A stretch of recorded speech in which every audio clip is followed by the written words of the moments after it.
안녕하세요. 오늘도 사연살롱을 찾아주셔서 감사합니다. 결혼해서 아들 하나 둔 주부입니다. 괜스레 밝히려니 민망한 부분인데 제가 어쩌다 보니까 속도 위반으로 결혼을 급하게 서두른 케이스였어요. 원래도 남편하고 결혼을 전제로 연애 중이었기 때문에 갑자기 결혼을 하게 된 것에 대해 아쉽다거나 후회되는 부분은 별로 없었던 것 같네요. 결혼이라는 게 당사자들끼리만 마음이 맞는다고 해서 능사가 아니잖아요. 특히 우리나라 사회에서라면 더욱 그렇고요. 그런 점에서 저는 제가 아주 운이 좋은 사람이라고 생각했었어요. 양가와의 관계가 관건이건만 시댁 식구들이 저는 처음부터 마음에 들었으니까요. 둘이 언제 결혼하나 그간 목이 빠지게 기다렸었는데 결혼하겠다는 것뿐만 아니라 이세 소식까지 있다고? 이런 경사가 다 있나? 아버님 부끄러워요. 상황이 이렇게 돼서 너무 민망할 따름이에요. 심력 끼쳐드린 것 같아서 죄송하기도 하고요. 갑작스러운 소식에 많이 놀라셨죠? 아니다, 아니야. 내가 빈말로 지금 이걸 경사라고 하는 것 같으냐? 귀한 며느리 들어오고 금쪽 같은 손주 생긴다는데 기쁘지 않을 이유가 하등 어디에 있어. 무조건 잘 되었다. 무사히 식 올리고 몸 관리도 잘 하려무나. 내가 미리 말하지만 돈 들어가는 거 걱정일랑 하지 말어. 이 시애비가 다 책임진다. 시아버지뿐만 아니라 시댁 쪽 분들이 전부 서글서글하고 대학이 무난한 성격들의 소유자이세요. 저희 친정도 경제적으로 어려움을 딱히 겪어본 적이 없는 집안인데요. 굳이 상하를 논하자면 시댁 쪽이 조금 더 여유로웠어요. 결혼할 때 시아버지께서는 당신의 입으로 공언하신 대로 정말 통 크게 베푸셨어요. 예식 전반이며 신혼여행에 들어가는 돈은 저희 친정에서 부담을 했는데요. 가장 중요한 신혼집을 시아버지께서 쏘셨거든요. 신혼집을 장만한 것을 두고 쏘셨다고 표현하는 건 조금 웃긴 것 같지만 시아버지께서 직접 그렇게 말씀을 하셨었죠. 너희들이 살 집은 내가 쏜다. 주말에 부동산 끼고 집 다 보고 왔지? 어떤 데가 가장 마음에 들더냐? 매물이 뭐든 나한테 말만 해. 내가 크게 쏠 테니까. 네? 아버님, 설마 신혼집 장만해 주신다고 하셨던 게 진담이셨어요? 저희는 대출도 함께 알아보고 있었는데요. 그리고 저희 친정에서도 보태주실 예정이고요. 에잇, 대출이니 사둔댁 도움이니 그런 거 다 받지 말어. 내가 이럴 때 아니면 돈 모아뒀던 거 다 어디 쓰겠냐? 안 그러니? 우리 귀한 며느리가 복덩이를 품고 시집 온다는데 당연히 내가 이 정도는 해줘야지. 더없이 감사드릴 일이었어요. 남편도 시아버지께서 전적으로 신혼집을 장만해 주실 줄은 몰랐대요. 그러니까 일종의 서프라이즈 이벤트였던 것이었죠.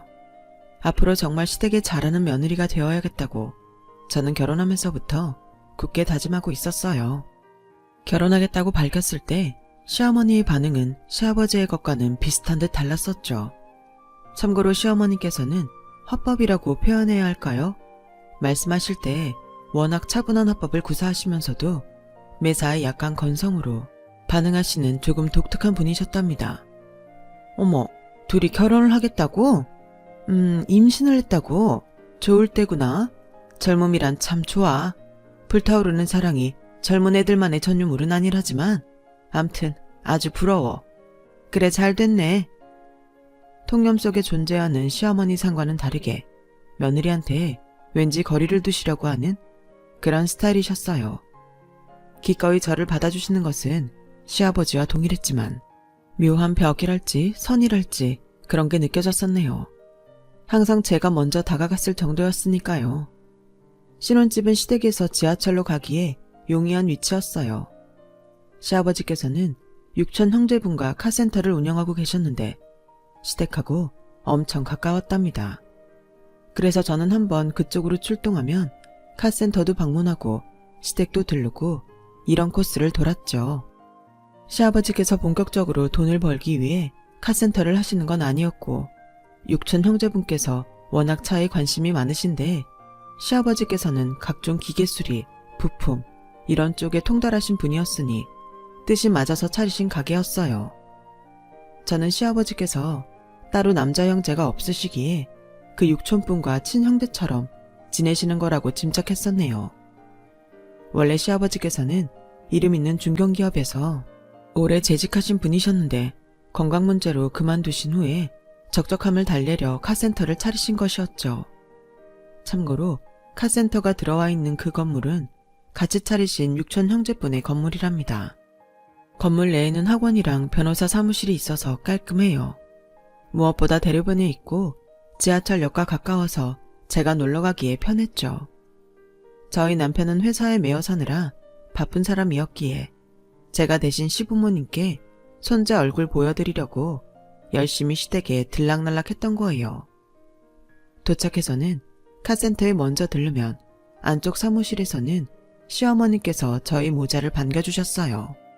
우리 며느리랑 손주 왔어? 밥 안 먹고 온다길래 나는 일부러 아까 점심 먹을 때 빠졌어. 네가 나랑 먹자고 보챌까봐 서리. 저야 당연히 어머님이랑 먹고 싶으니까요. 비빔국수 괜찮으시죠? 국수는 금방 삶으니까 가서 양념장 만드는 것부터 하려고요. 어머니께서는 지금 아버님 작업하시는 것까지 보고 들어오시겠네요. 그래야지. 네가 나를 잘 아네. 내가 좀 더 있다가 들어갈 거 어떻게 알았니? 에이, 아버님 챙기기로는 1등이 어머님이시니까 당연하죠. 여기 사무실에도 늘 믹스커피며 간식거리며 어머님께서 챙겨놓으시잖아요. 어머님은 정말 내조의 여왕이신 것 같아요. 내조의 여왕은 무슨, 당연한 걸. 비빔국수나 먼저 만들고 있어. 내가 금방 따라갈 테니까. 네, 그럼 저는 먼저 가 있을게요. 천천히 오세요. 그날은 먼저 시댁에 들어가 비빔국수를 만들었었는데요. 저를 뒤따라오신 시어머니께서 제가 만든 비빔국수를 맛있게 드시다가 말고 나이 들수록 살이 잘 찐다느니 속에 화병이 들어서인지 건강관리가 힘들다느니 이런 얘기를 하셨었죠. 어머님, 혹시 무슨 말씀하기 어려운 일이라도 있으세요? 아버님하고 무슨 문제라도 있으셨던 건 아니죠? 내가? 내 시합이랑? 없어. 아무 일도 없어. 그냥 세월이 빨리 가는 게 야속하고 짜증나서 그래. 시어머니의 한숨을 애써 모른 척하며 설거지를 했던 그날, 저는 한 가지 추측을 내놓게 되었어요. 그건 바로 시어머니께 은밀한 비밀이 있다는 것이 분명하단 거였죠. 시어머니의 오락가락하는 감정으로 밀어보건대 그건 건강에 이상이 있지 않은 다음에야 남자 문제에 직면한 여자의 모습이란 짐작이 먼저 들었던 거예요. 그렇다면 혹시 바람? 무서운 생각이 든 저는 시어머니를 슬쩍 떠보았어요. 어머님, 혹시 다이어트에 관심이 있으신 거라면 운동을 다녀보시겠어요? 너는 내가 산악회 활동하는 거 알고도 운동을 나한테 운운하는 거니? 너 지금 뭐야? 내 입에서 산악회 얘기 나오게 만들려고 유도한 거지? 맞지? 네? 그게 무슨 말씀이세요? 절대 아니에요. 저는 그냥 말이 나오다 보니까. 산악회 활동을 그토록 활발하게 하시면서 그 이야기가 나오면 펄쩍 뛰신다고요? 이거 제대로 수상했네요. 얄팍한 추측은 금세 날개를 달게 되었고 생각은 꼬리를 물고 계속 이어졌어요. 저는 어느새 인터넷에서 산악회 불륜을 필사적으로 검색하는 사람이 되어 있었죠. 끝도 없이 나오는 인터넷 글들을 보고 저는 망연자실했어요. 하지만 어디까지나 저의 심증이나 촉이었을 뿐 실제로 드러난 건 없었으니까요. 성큼 다가왔던 봄이 물러가고 여름이 왔을 때 시어머니께서는 갑자기 산악 장비를 새로 싹 구입하셨어요. 저는 그 모습을 보면서도 또 고심에 빠져들었네요. 왜냐하면 결제하신 걸 보니까 장비마다 한 개가 아니라 한 쌍을 구매하셨더라고요. 하나는 시어머니 거, 그럼 나머지 하나는 누구 거란 말인가요? 암만 해도 촉이 와서 제가 은근슬에 시아버지께 떠보았어요. 저기 아버님, 요즘에 어머님께서 부쩍 야외 활동에 열을 올리시는 것 같지 않아요? 아버님이 보시기엔 어떠세요? 뭐, 살을 빼겠답시고 그러는 것 같더만 다 늙어가는 마당에 갑자기 외모에 관심이라도 생겼나? 하여간 희한해. 아버님, 제가 그냥 드리는 말씀이지만 여자는 나이가 들어도 외모에 관심이 많을 수밖에 없는 것 같아요. 특히 잘 보이고 싶은 남자가 있을 땐 더욱 그렇고요. 그럼 더 의아하구나. 내 시험이 전국의 산이란 산은 다 다닐 기세로 쏘다니느라 정신 없어 보이더만 다른데 한눈 팔 시간이나 있겠어? 입이 정말 근질거렸죠. 마음 같아서는 등산 활동에 불순한 목적이 있는 게 아니겠냐고 제 의견을 내고 싶었어요. 하지만 차마 그럴 수가 있었어야 말이죠. 아, 그러게요. 최근 들어서 어머님이 등산을 너무 다니시는 것 같기는 해요. 아버님께서는 아무래도 등산이 힘드시니까 좀 섭섭하신 건 아니죠? 내가 이제 와서 그런 걸로 섭섭할 게 뭐 있겠냐? 아무렇지도 않다. 네 시애미가 괜히 산에서 자빠지진 않길 바랄 뿐이야. 산 타면서 엄한 일 벌일 사람도 아니고 그저 안 다치고 다닌다면 그걸로 다행이지. 시아버지께서 잘 다니시던 회사를 그만두셔야 했던 이유는 사고로 다리를 다치셨기 때문이에요. 치료를 받으시느라 퇴사라는 길을 선택하실 수밖에 없었대요. 다리는 회복되었고 일상생활을 하는 데는 전혀 지장이 없었지만 오래 달린다거나 경사가 가파른 곳을 오르는 등산 같은 활동은 하실 수가 없었습니다.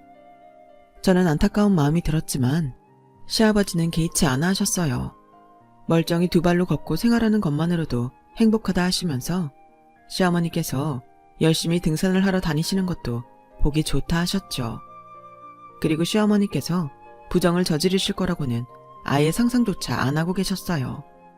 그렇기에 저는 더욱 속이 쓰렸던 것 같아요. 시아버지께서 이토록 좋은 마음으로 시어머니의 외부 활동을 지지하고 계셨건만 그 믿음을 시어머니께서는 배신하신 것처럼 보였으니까요. 그 후로 시어머니는 산악회 때문에 바쁘시다면서 주말에는 아예 뵙기 어려운 분이 되어 있었답니다. 저는 속으로 수상해도 너무 수상하다는 판단을 내린 뒤였죠.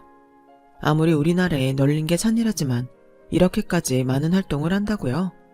시어머니의 행보엔 뭔가 있는 게 분명했죠. 그래도 어디까지나 심증일 뿐이기에 에이 설마 하는 생각도 제 머릿속을 양분하고 있었는데 결정적인 순간이 찾아오고 말았어요. 시부모님이랑 같이 점심을 먹으려고 제가 시간 맞춰서 시댁에 갔을 때였어요. 일부러 카센터에 안 들르고 시댁에 빨리 온 것이었는데 이미 시어머니께서 외출 준비를 하고 계시지 뭔가요? 어머니, 같이 점심 드시자 하려 했는데 어디 나가세요? 너 오늘 오기로 했었니? 나는 저기 산악회 사람들이랑 먹기로 말이 되어 있어서. 너무 눈에 띄게 당황하시는 거 아닌가 싶었지만 겉으로는 그러려니 했어요. 시어머니는 모자랑 손수건 등을 얼른 챙기셨는데 이제 보니까 죄다 분홍색 토성이더군요.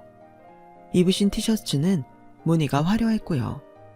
그래도 그때까지는 확실한 무언가가 없었는데 곧 운명과도 같은 순간이 도래하였어요. 제가 그날 오후에 동네의 친한 애기 엄마들이랑 처음으로 나들이를 갔었거든요. 산 밑에 자리하고 있는 공원에서 돗자리를 깔고 간식을 나눠 먹었어요. 그렇게 시간을 보내고 있는데 문득 고개를 돌려보니 공원의 반대편에서 익숙한 모자가 보이는 게 아니겠어요? 저 분홍색 모자하며 화려한 무늬에 상의하며 전혀 낯설지가 않았죠. 눈을 찌푸리면서 자세히 봤는데 역시 저희 시어머니가 맞더라고요. 그리고 옆에는 웬 남성분이 있었죠. 제 가슴이 철렁 내려앉았어요. 제가 얼른 자리에서 일어났죠. 조심스레 거리를 좁히며 시어머니가 신원불명의 남성과 있는 곳으로 다가갔어요. 가만히 보니까 시어머니뿐만 아니라 그 남성분도 등산복 차림이었는데 액면가로는 그쪽이 연하 같았어요. 그 두 사람이 계속 걸음을 옮기길래 저는 어디까지 가나 보자 싶어서 슬그머니 뒤쫓았어요. 이윽고 두 사람은 한적한 곳에 정자에 자리했고요. 근처에 자리를 잡고 몰래 지켜보던 저는 한 가지 놀라운 점을 알아차렸어요. 그 남성분은 자기 모자를 손에 쥐고 있었는데 그건 바로 시어머니께서 구입했던 것이었죠. 확실했어요. 인터넷 쇼핑으로 그거 사실 때 제가 옆에서 훔쳐봤었으니까요. 세상에, 시어머니께서 구매하신 한 쌍의 물품들, 그 주인공이 바로 저 남성분이셨던 거예요. 제가 혼돈에 빠져 있을 때였어요. 바로 그 순간 시어머니께서 그 남성분과 몸을 더 가까이 붙으며 앉으셨어요. 제가 소스라치면서도 우선 휴대폰으로 그 모습을 찍었죠. 거리가 멀어서 사진을 찍고 나서 확대를 해보려는 심산이었고요. 그렇게 해서 확인해 보니까 그동안은 심증만 있었는데 이런 광경을 직접 보게 되니까 기가 막혔고, 만약 이런 우연이 아니었다면 몰랐을 거라 생각하니 소름이 돋았어요. 고민을 해보았으나 제 안에서는 이미 답이 나와 있더라고요. 저는 묵인할 수 없다는 걸요. 더 지체할 것 없이 다음날 바로 시어머니께 직구를 날려버렸어요. 어머님, 혹시 요즘 따로 만나시는 분 있나요? 너 난데없이 그게 무슨 뚱딴지 같은 소리니? 내 시어머니한테 어떻게 그런 말을? 산악회 활동에서 따로 어머님과 교류하는 분이 없으신 걸까요? 제가 어쩌다 보니까 이런 현장을 봐버려서요. 시어머니께서는 영문을 모르시겠다며 고개를 갸웃거리셨고, 저는 떨리는 심정을 뒤로 한 채 제가 찍은 사진을 보여드렸어요. 그러자 바로 표정이 굳으시더군요. 사진 속 그분과 어떤 사이신 거예요? 부디 아버님 생각도 해주세요. 만약 아신다면 정말 속상해하실 거라고요. 자, 일단 이 사진은 삭제했고, 너 혹시 이런 거 또 가지고 있니? 주둥이 싹 닫고 모르쇠로 일관해. 알았어? 괜히 나서서 초칠 생각일랑 하지 말고. 제가 지금 너무 당황스러워서요. 상황 판단이 잘 안 되네요. 혹시 저한테 눈 감아달라고 하시는 거예요? 알아들었으면서 뭘 자꾸 묻고 앉았어. 그리고 이딴 증거로 나를 어떻게 해볼 생각은 접는 게 좋을 거야. 이럴 수가. 생각지도 못한 시어머니의 반응에 저는 말문이 막혔어요. 저한테 주둥이 나불대면 가만 안 두겠다고 하시는 모습에 저는 제가 꿈을 꾸고 있는 건가 싶을 정도였네요. 제가 알고 있던 시어머니가 과연 맞으신지 어안이 벙벙했어요. 사실 생각해보면 시어머니께서는 알듯 말듯한 분이셨죠. 묘한 거리감이 느껴지시는 분이고 성격이나 화법이 독특하다고만 생각했었는데, 바람이라는 비밀을 간직하고 계신 거였다면 지난 의문이 해소되는 셈이었어요. 캥기는 게 있으시니까 늘 그 속에 초조함이 깃들어 있었을 테죠. 저는 그 으름장을 당한 이후로 입을 다물어야 했어요. 결정적인 증거도 없이 경솔하게 들이댔다간 저만 피볼 수도 있는 노릇이었으니까요. 솔직히 고백하자면요. 집안의 평화를 위해 제가 이대로 참는 게 맞을지도 모르겠다는 생각도 들었어요. 저만 입 다물면 끝날 일이었으니까요. 그런 고충을 안고 있던 어느 날이었어요. 제가 간식을 사다가 카센터에 들렀던 때였죠. 이런저런 고민을 하면서 도착을 했는데 시아버지께서 눈에 띄게 저를 반기셨어요. 아이고, 여기에 과자 다 떨어졌는데 마침 잘 사왔다. 네? 아버님, 혹시 하나도 없어요? 저는 그냥 종류 더 드려고 사온 건데요. 원래 네 시어미가 이런 거 다 잘 챙기는데 정신이 어디에 팔렸는지 요새 들어 사무실 살림 놓은 지 꽤 됐다. 너 몰랐냐? 도대체 뭐라고 다니는 건지. 나한테 생활비를 그렇게나 달라고 하고. 어머님이 돈 필요하다고 하세요? 무슨 일로요? 아, 글쎄다. 산악회 그게 뭐 활동하는데 들어가는 돈이 올라서 그렇다나? 아휴, 네 시어미도 늙어가는 마당에 참 몸 쓰는 거 좋아해. 그래도 본인이 그렇게나 재밌다고 하니까는 그냥 하게 둬야지. 돈이 왜 필요하셨겠나요? 그거 다 시어머니의 은밀한 이중생활을 위해서 들어가는 돈이 틀림없었어요. 저한테 들킨 이후로 시어머니께서는 오히려 더 막 나가시는 듯 했으니까요. 시도 때도 없이 의문의 외출을 하셨죠. 저한테 들키고 나니까 홀가분하고 더 짜릿하셨던 걸까요? 게다가 저는 입을 쉽사리 못 대는 상태였으니 시어머니께서 더 과감해지신 것 같았어요. 시아버지께 자세히 여쭤보니까 시어머니가 타가는 돈이 액수가 어마어마하더군요. 그걸 듣고 머리가 어지러웠을 정도예요. 시아버지께서 제가 결혼할 때 베풀어 주신 것들, 그리고 저에게 보여주신 따스하고 정겨운 모습들, 이런 걸 생각하면서 저는 더 이상 시아버지께서 기만당하시는 것을 두고 볼 수 없다는 판단을 내렸어요. 마지막으로 시어머니께 부탁을 드렸답니다. 어머님, 제발 마음을 다시 돌려주세요. 아버님이 불쌍하지도 않으세요? 마음을 돌리긴 개뿔이? 한평생 부족함 없이 살아온 양반이 내 시애비인데 불쌍할 것도 더럽게 많다. 너는 그냥 입이나 닥치고 있어. 제 간청에 화가 나셨는지 얼굴까지 시뻘개지셔서는 시어머니께서는 일가를 떠뜨리셨죠. 그 모습에 저는 인내심이 바닥나 버렸어요.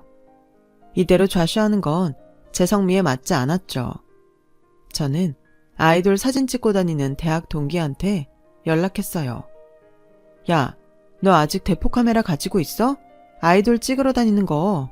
내가 누구를 몰래 찍어야 할 일이 있어서 내 도움 좀 받을까 하고.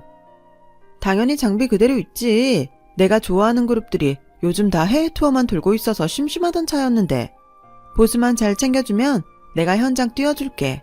하루 종일 잠복도 가능해. 그 친구가 그런 방면으로 아주 일가견이 있는 전문가였거든요. 보수 두둑이 챙겨준다면서 부탁을 해놓았고요. 시어머니의 비위를 맞추는 척 살살 긁어서 어느 산으로 다니시는지, 일정은 어떻게 되시는지 이런 정보를 얻어냈어요.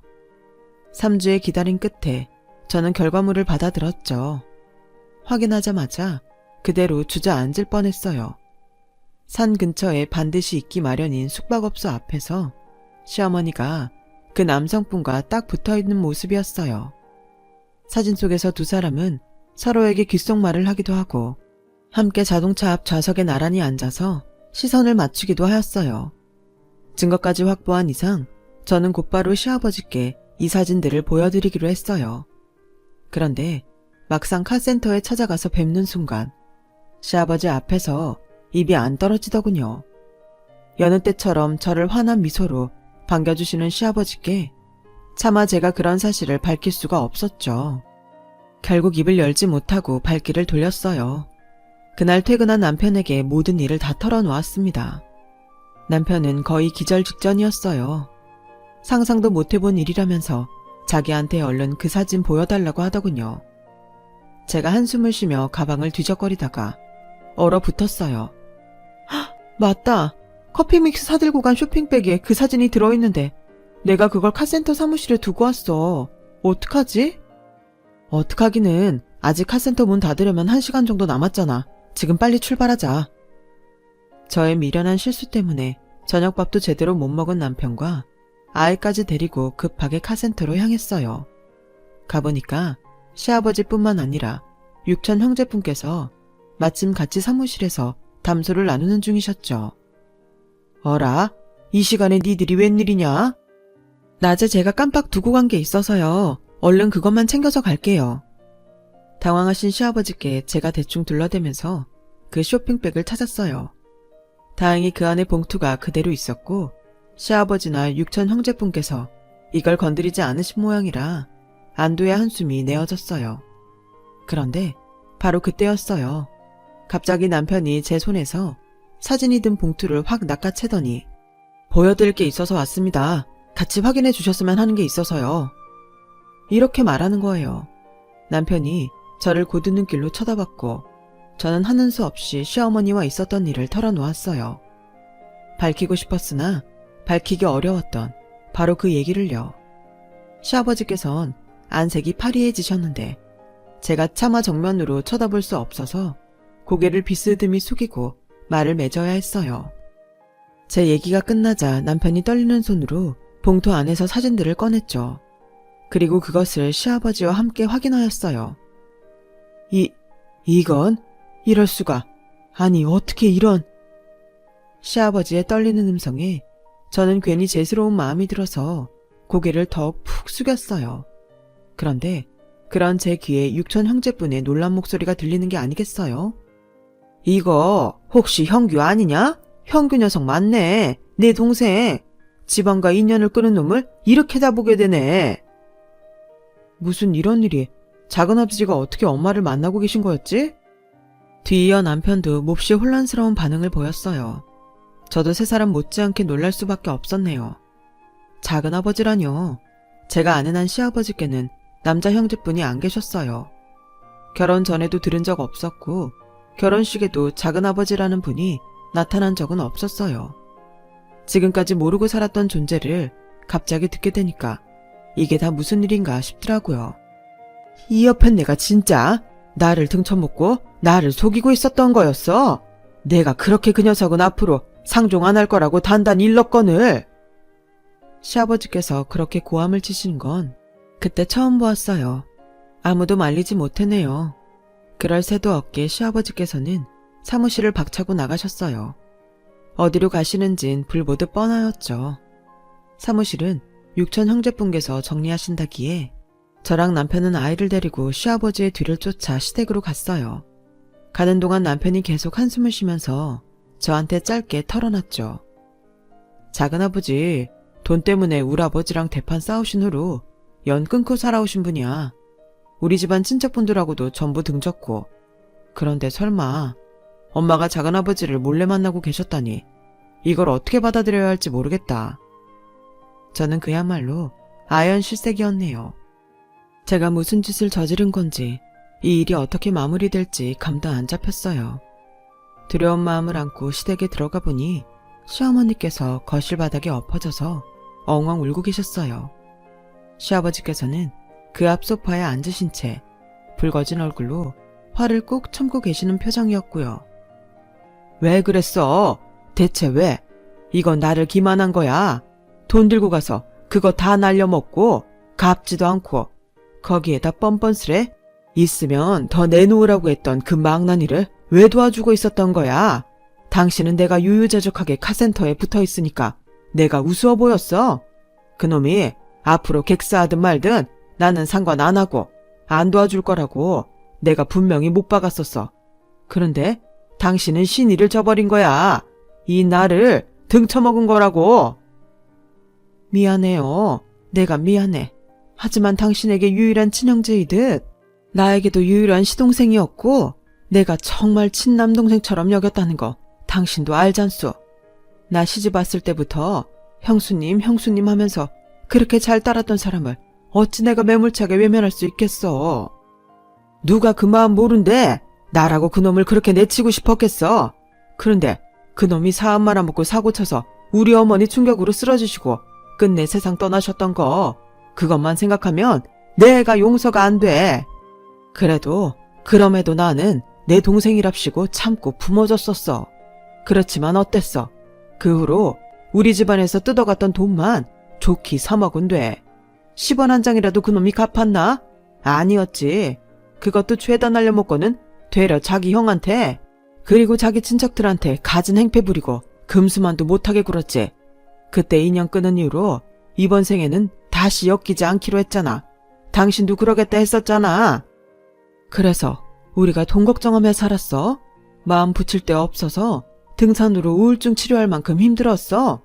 모텔 전전하며 살기를 해봤어. 그런 적 없었잖아. 우리는 그 후로도 잘 살았잖아.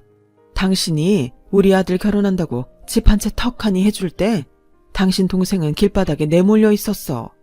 이미 반성할 대로 반성한 사람한테, 세상 그 누구보다도 과거를 후회하고 있는 사람한테 나는 도저히 손을 내밀지 않을 수가 없었어.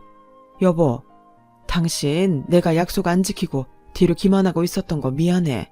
하지만 이렇게 살면 당신 후회할 것 같아서 그랬다고 하면 가짜는 핑계라고 나를 비웃겠어요?